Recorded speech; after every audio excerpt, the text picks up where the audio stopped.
Hi, my name is Luis Sanchez. I am the Food and Beverage Director here at Nick's Martini Bar in Beverly Hills.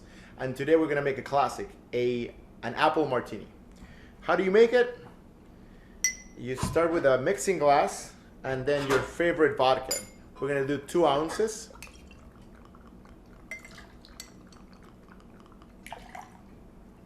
Then we're going to add 1 ounce of apple liqueur.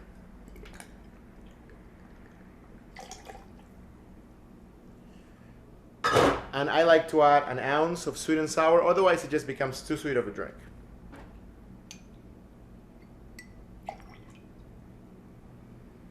Next thing you do is ice up your glass. When you shake a drink, you really want a lot of ice in there. You want to get those ice crystals on top of the drink. And when you shake a drink, you should feel like you're working out. It shouldn't be something really light. It should really get all your good energy out there.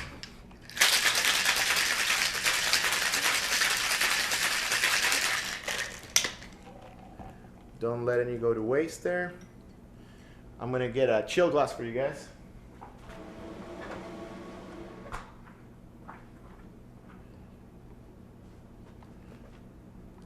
Nice chill glass.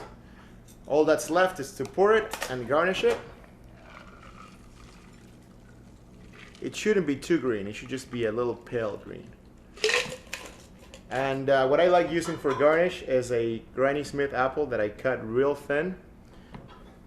And I like fanning it out, maybe 3 slices, and just dropping them on top like that. And they'll float for you every single time. One more time, my name is Luis Sanchez, and this is how you make an apple martini.